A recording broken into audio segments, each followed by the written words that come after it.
விஜய் அவர்களுடைய ஆட்சியில மக்கள் அன்றாட கண்ணீர் சிந்தி கொண்டிருக்கிறாங்க. 40 ஆண்டுகளுக்கு மேல வசிச்ச வீட்டை இடிச்சு புல்டோசரை வச்சு தகர்த்து நடுத்தருவில் நிறுத்தி இருக்கிறாங்க. பல இடங்கள்ல மக்கள் கண்ணீரும் கம்பளையுமா குழந்தைகளோடு நடுத்தருவில் நிறுத்தப்பட்டிருக்கிறார்கள். வட இந்தியாவில் பார்த்த புல்டோசர் ஆட்சி தமிழ்நாட்டுக்கு வந்திருக்கு. இன்னொரு பக்கம் ஜென்சி, திமுக ஜென்சி இளைஞர்களை புடிச்சிட்டு வந்து ஜெயில போடலாம் ட்ரை பண்றது, நீதிமன்றம் விடுவிக்கிறது. இப்படி போற போக்குல அசிங்கப்பட்டு நிக்குது விஜய் ஆட்சி. என்ன நடக்குது தோழர்களே? தமிழ்நாட்டுல அண்ணன் விஜய் ஆட்சிக்கு வந்துட்டாருன்னா தேனாரும் பாலாரும் ஓடும்னு நம்பினாங்க. நிறைய குழந்தைங்களும் யங்ஸ்டரும் அண்ணன் விஜய்க்கு ஓட்டு போடுங்கம்மா அப்படின்னு வீட்டாளர்களை வற்புறுத்தி ஓட்டு போட வச்சாங்க. அப்படி ஓட்டு போட்ட பலரும் மண்ணள்ளி போட்டுட்டோம், எங்க தலையில நாங்களே மண்ணள்ளி போட்டுட்டோம், அவருக்கு ஓட்டு போட்டுட்டு நடுத்தருவில் நிக்கிறோம் அப்படின்னு கண்ணீரும் கம்பளையோடு பேசுவது மனசுக்கு வலியா இருக்கு. அவங்க விஜயை தேர்ந்தெடுத்துட்டாங்க, அதுக்காக அவங்க நமக்கு எதிரி கிடையாது. கண்ணீர் சிந்துகிற எந்த மக்களுக்காகவும் களத்தில் நாம் நிற்போம். அதான் நம்மளுடைய அரசியல். விஜய் போல கிடைத்திருக்கிற அதிகாரத்தை பயன்படுத்தி எதிர்கட்சிகளை மிரட்டுறது, ஜெயில தூக்கி போடுறது, போலியான கதைகளை கட்டமைப்பது, இது இல்ல நம்ம அரசியல். நம்ம அரசியல் நேர்மையானது, மக்களுக்கானது. அதுல நம்ம தெளிவா இருக்கிறோம். அண்ணன் விஜய் எலெக்ஷனுக்கு முன்னாடி அவருடைய எலெக்ஷன் மேனிஃபெஸ்டோ அறிக்கை என்னென்ன தேர்தலுக்கு வாக்குறுதிகளை கொடுப்பாங்க இல்லையா, அந்த வாக்குறுதிகளை வாசிக்கும் போது வாய்களையே வாசிச்சார் அண்ணன். இனிமேல் தமிழ்நாட்டில் ஒருத்தரும் கவலைப்பட வேண்டாம், எல்லாரையும் நான் காப்பாத்திடுவேன், நான் தான் தேவதூதன் அப்படின்ற ரேஞ்சுக்கு பேசினார்.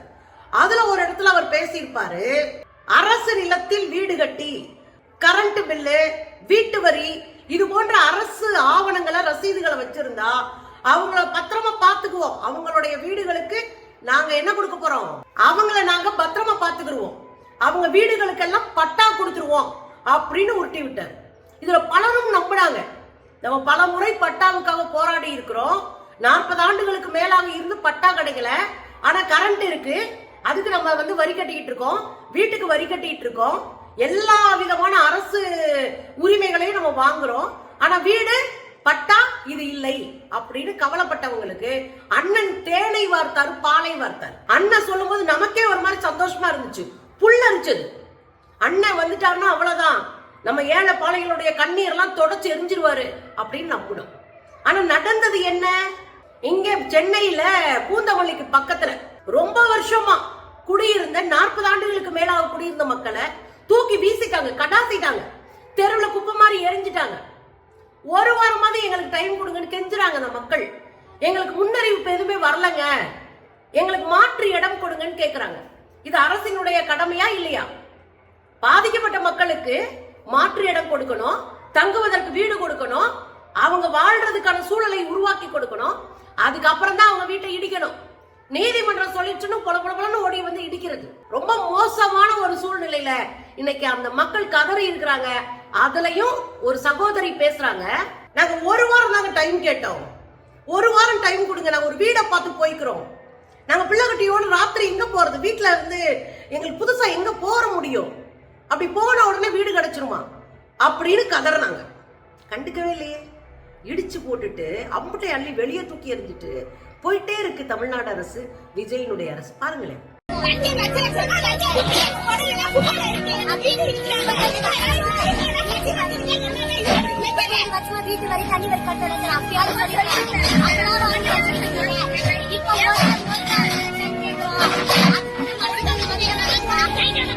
பாத்தீங்கல்ல, இதுதான் தமிழ்நாட்டுடைய நிலைமை.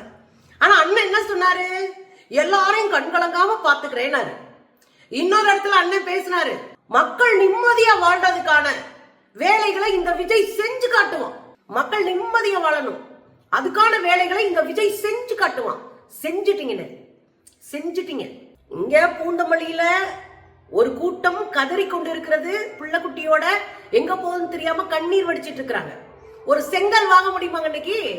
வாடகையே 25,000, 20,000, 15,000க்கு மேல போயிட்டு இருக்கு. அப்படி இருக்கும் போது ஒரு செங்கல் வாங்க முடியாது. ஆனா அவங்க கஷ்டப்பட்டு கண்ணீர் விட்டு வேர்வை சிந்தி கட்டிய வீட்டை இடிச்சு போட்டு போயிட்டீங்க. இப்போ அவங்க நடுத்தருவில் நிக்கிறாங்க. ஆனா அண்ணன் என்ன சொன்னாரு, எல்லாரையும் சந்தோஷமா வாழ வைப்பாராம். அதுல 2-3 பெண்கள் ரொம்ப கவலையோட சொல்றாங்க. இது எங்க நடக்குது? இது கொடும்பாலூர் சத்திரம், புதுக்கோட்டை டிஸ்ட்ரிக்ட்ல கொடும்பாலூர் சத்திரம்ன்ற இடத்துல அங்க இருக்கிற வீடுகளையும் அதே போல இடிச்சிட்டாங்க, புல்டோசர் இடிச்சு தள்ளி விட்டுட்டாங்க. அது அந்த பெண்கள் சொல்றாங்க, விஜய்க்கு ஓட்டு போடுங்க, விஜய்க்கு ஓட்டு போடுங்கன்னு சொன்னாங்களே, எங்க பிள்ளை குட்டிங்க சொல்றதை கேட்டு ஓட்டு போட்டோமே, இன்னைக்கு எங்க பிள்ளை குட்டிகளோட நடுத்தருவுல நிக்கிறோமே, நாங்க என்ன பண்ண போறோம்? விஜய் சார் வந்து பேசுங்க, எங்களுக்கு ஏதாவது மாற்று ஏற்பாடு செய்து கொடுங்க அப்படின்னு கேட்கிறாரு. விஜய் சாருக்கு கேக்கு வெட்ட நேரம் இருக்கும். விஜய் சாருக்கு பணக்காரனோட போட்டோ எடுத்து சமூக வலைத்தளங்கள்ல போடுறதுக்கு நேரம் இருக்கு. ஆனா விவசாயிகள் போராட்டத்தை என்னன்னு கேட்கறதுக்கு நேரம் இல்ல. இங்க கண்ணீரோடு வீடு இடிக்கப்பட்டு நடுத்தருவில் நிறுத்தி இருக்கிற மக்களுடைய மனக்குமுறலை கேட்க நேரம் கிடையாது. இங்க சாதி ஆணவ படுகொலையில வெட்டி வீசப்படுறவங்களை பத்தி தெரியாது. 2 குழந்தைங்களை தொங்க விட்டுருக்காங்க, அதை பத்தி வாயே திறக்கல. கட்சி ஆரம்பிச்சது இன்னைக்கு வரையும் சாதி ஆணவ படுகொலைகள் குறித்து வாயே திறக்காத ஒரு பீஸ்னா அது நம்ம அண்ணன் விஜய் தான். வாய் திறக்க மாட்டாரு. கரண்ட் இல்லையா வாய் திறக்க மாட்டாரு, தண்ணி இல்லையா வாய் திறக்க மாட்டாரு, ரோடு இல்லையா வாய் திறக்க மாட்டாரு. குறைந்தபட்சம் உங்களுக்கு நாங்கள் செய்து கொடுப்போம், கவலைப்படாதீங்கன்னு கூட சொல்ல மாட்டாரு. அப்படியே சாத்தி வச்சது மாதிரி உட்கார்ந்து இருப்பாரு. சட்டமன்றத்திலயும் பேச மாட்டாரு, மக்கள் மன்றத்திலயும் பேச மாட்டாரு. ஆனா அந்த பிள்ளைங்க என்ன சொல்றாங்க? என் பிள்ளைங்க சொன்னாங்க, நான் ஓட்டு போட்டுட்டேன், இன்னைக்கு நடுத்தருவுல நிக்கிறேன், சிஎம் சார் பார்த்தாகணும் அப்படின்னு கதறாங்க. பாருங்க, ஓட்டு போடுங்க, விஜய்க்கு ஓட்டு போடுங்கன்னு சொன்னாங்க. புள்ள குட்டிய பேச்ச கேட்டு தான் நாங்களும் போட்டோம். இப்ப நாங்க சிஎம் சார நாங்க பார்த்தாகணும், எங்களுக்கு எதுவாவது ஒரு வழி பண்ண சொல்லுங்க.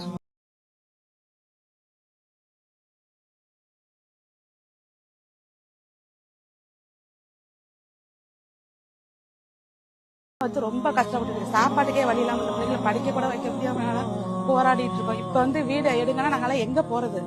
இடமும் இல்லாம நல்லா எங்க போய் நாங்க வாழ்றது?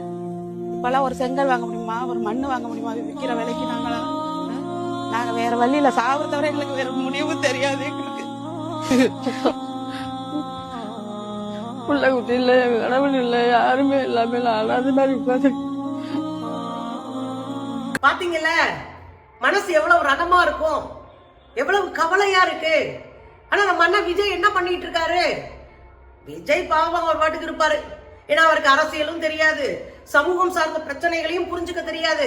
பணக்கார வீட்டுல வளர்ந்து நல்லா கஞ்சி குடிச்சு நல்லா நிம்மதியா வாழ்ந்தவர், பல 100 கோடி ரூபாய் சொத்துக்களோட சொகுசா வாழ்ந்தவர். அண்ணன் விட்டுட்டு வந்தேன்னு எதை விட்டுட்டு வந்தாரு? சொத்தை பூரா மக்களுக்கு எழுதி வச்சுட்டாரா? இஎம்எஸ் மாதிரி மார்க்சிஸ்ட் கம்யூனிஸ்ட் கட்சியினுடைய தலைவர் இஎம்எஸ் நம்பூதிரி பாட்ட அவர் மாதிரி சொத்தப்புறம் கட்சிக்கு எழுதி வச்சாரா? கேபி ஜானகி அம்மாள் அவங்கள மாதிரி சொத்தப்புறம் கட்சிக்கு எழுதி வச்சுட்டு மக்கள் படையில எளிமையா வாழ்ந்தாரா? இல்ல, எல்லா சொத்தும் பத்திரமா வச்சுட்டு படம் நடிக்கல. அதுக்காக நான் எல்லாத்தையும் விட்டுட்டு வந்தேன்னா வரலாறு தெரியாத கும்பல் அவரை பார்த்து மயங்குறீங்க. வரலாறு தெரிந்தவர்களுக்கு தெரியும், இவர்களுக்கெல்லாம் அப்பனுக்கு அப்பன்லாம் தமிழ்நாட்டிலையும் இந்தியாவிலையும் இருந்திருக்கிறாங்க. தங்களுடைய ஒட்டுமொத்த சொத்தையும் இழந்துட்டு கடைசி வரை சிங்களா நின்று சமூகத்துல மக்களுக்காக எதிர்த்து நின்றவர்கள், அதிகாரத்திற்கு எதிர்த்து நின்றவங்க, அதிகாரத்தை காலில் பணிய வச்சவங்க. அந்த வரலாறுலாம் நம்ம படிக்காதனால நம்ம அண்ணன் விஜய் தான் மேய்ப்பர், மீட்பர், அவர் தான் நம்மளை காப்பாற்ற போறாருன்னு நம்பிக்கிட்டு இருக்கோம் சினிமா படத்தை பார்த்துட்டு. ஆனா இவ்வளவு நடந்துட்டு இருக்க 2 நாளா அண்ணன் என்ன பண்ணிட்டு இருந்தாரு? அண்ணன் அனிதா ராதாகிருஷ்ணன் என்கிற எம்எல்ஏவை, திமுகவினுடைய முன்னாள் அமைச்சரை கைது பண்ணி 6 மணி நேரம் உட்கார்ந்து விசாரணை செஞ்சுட்டு இருந்தாரு நம்ம அண்ணன். எனக்கு ஒண்ணுமே புரியலங்க. ஒரு மிகப்பெரிய மக்கள் பிரச்சனையை உண்டு பண்ணாரா? சாதி கலவரத்தை உண்டு பண்ணாரா? கஞ்சாவில பிரச்சனை பண்ணி பிடிபட்டாரா? என்னங்க பண்ணாரு? மேடையில அவதூறா பேசிட்டாருன்னு போய் 6 மணி நேரம் விசாரணை செஞ்சு கடைசியில நீதிமன்றம் என்ன பண்ணுச்சு? தாவேக கும்பல உடனே அடிச்சு தள்ளிட்டு அவரை விடுதலை பண்ணாங்க, ஜாமீன் கொடுத்து அனுப்பி விட்டாங்க. சரி, அதோட நின்னாங்களா? இன்னைக்கு அதிகாலை 4:30 மணி திமுகவுடைய ஜென்சி டீம், அதாவது யங்ஸ்டர் 17, 18, 20 வயசு இருக்கிற யங்ஸ்டர் டீம், அந்த டீம் நிறைய மேடைகளை உருவாக்கி நிறைய கேள்விகளை கேட்கிறாங்க, மக்களிடம் தொடர்ந்து உரையாடுறாங்க. அதுதான் ஒரு ஆரோக்கியமான அரசியல். அதை பார்த்து பயந்துட்டாரு அண்ணன் விஜய். கதறி நம்மள சொல்றாருன்னா அதை பார்த்து கதறிட்டாரு, காண்டாயிட்டாரு, பயந்துட்டாரு, பதறிட்டாரு அண்ணன் விஜய். பதறினவர் என்ன பண்றாரு? அதிகாலை 4:30 மணிக்கு சென்னையை சேர்ந்த சரண் ஜெயராம் அப்படின்னு ஒரு பையனை வீட்டுல போய் 4:30 மணிக்கு தூக்குறாங்க. இந்த கஞ்சா குடிச்சு விட்டு வீடு வீடா போய் வம்புழுக்கிறவன் தெருவுல தெரியறான். 2 பேரும் கழுத்தறுத்து போட்டு ரோட்ல தலையை தூக்கி போட்டு போனான் முந்தா நாள் ஒருத்தன். அவனை இன்னும் கண்டே பிடிக்கல. வெக்கமா இருக்குங்க, தமிழ்நாட்டுக்காரன் சொல்றது வெக்கமா இருக்கு. ஆனா என்ன பண்றாங்க? இங்க ஜென்சி டீம்ல இருக்கிற சரண் ஜெயராஜ்ன்றவரை தூக்கிட்டு போய் உள்ள வைக்கிறாங்க. கடைசியில் நீதிமன்றம் போனா நீதிமன்றம் வழக்கையே ரத்து பண்ணி அனுப்பி விட்டாங்க, விடுதலை பண்ணி. எழும்பூர் நீதிமன்றம். எதுக்கு இந்த அசிங்கம்லாம்? பண்ற அத்தனை வேலையும் நீங்க பண்றது. உங்க கட்சியில ஒரு மாவட்ட செயலாளர் உட்கார்ந்து பண்ணையார் மாதிரி எல்லா போஸ்டிங்க்கும் காசு வாங்கிட்டு இருக்காரு. அதை கேட்க உங்களுக்கு வக்கில்ல. சாதி திமிரோட நடக்கிறாங்க, அதை கேட்க வக்கில்ல. ஆனா நாங்க சாதியை ஒழிச்சிட்டோம், மத பிரிவினைவாதத்தை ஒழிச்சிட்டோம், லஞ்சத்தை ஒழிச்சிட்டோம் நீங்க சொல்றீங்க. உங்களுக்கு கும்பிடு வர்ற சாமின்ற ஒரு கும்பல உங்களுக்கு கை கட்டி நின்றுகிட்டு உங்களுக்கு ஆதரவு தெரிவிச்சிட்டு இருக்கு. எனக்கு புரியவே இல்லைங்க, எனக்கு புரியவே இல்லை. RSS பாஜக சங்க பரிவார் கும்பலை நாம் எதிர்த்து விடக் கூடாது என்பதற்காக மடைமாற்றம் செய்ய அனுப்பப்பட்ட ஒரு நபர் தான் விஜய். இங்க நடந்துட்டு இருக்கிறது RSS ஆட்சி. அந்த அச்சரம் பசகாம RSS பாஜகவினுடைய திட்டங்களை அமல்படுத்தக்கூடிய ஒரு ஆட்சி. இன்னும் இருக்கு, 1.5 மாசத்திலே நம்மள படாதபடுத்திட்டாப்ல. இன்னும் 5 வருஷம் இருக்கு, என்ன ஆகும்னு தெரியல. தமிழ்நாட்டுக்காரன் சொல்றதுக்கே அசிங்கப்படுற அளவுக்கு இருக்கு இன்னைக்கு தமிழ்நாடு. எங்க பார்த்தாலும் குற்றச்செயல், எங்க பார்த்தாலும் கொள்ளை, எங்க பார்த்தாலும் படுகொலைகள், எங்க பார்த்தாலும் குளிச்சண்டைகள், எங்க பார்த்தாலும் பெண்கள் மீதான பாலியல் வல்லுறவு. ஒரு பக்கம் எதிர்கட்சிகளை அரெஸ்ட் பண்றது. புரியவே இல்லைங்க எனக்கு. இதுதான் தமிழ்நாட்டினுடைய அரசியலா? இதைத்தான் நாம வேடிக்கை பார்க்க போறோமா? கதற இவங்களுடைய குரல் எல்லாம், கண்ணீர் எல்லாம் விஜய்க்கு ஏறாதா? விவசாயிகள் இன்னைக்கு போய் உங்களுக்கு தர்ப்பம் பண்ணி இருக்காங்க. செத்தவங்களுக்கு தான் தர்ப்பம் பண்ணுவாங்க. ஆனா தாவேகாக்கு தர்ப்பம் பண்ணியிருக்காங்க விவசாயிகள் போராட்டத்துல. இவ்வளவு அசிங்கப்பட்டும் வாய் திறக்காத ஒரு கும்பல் இருக்குன்னா நாம தான் முழிச்சுக்கணும் மக்கா.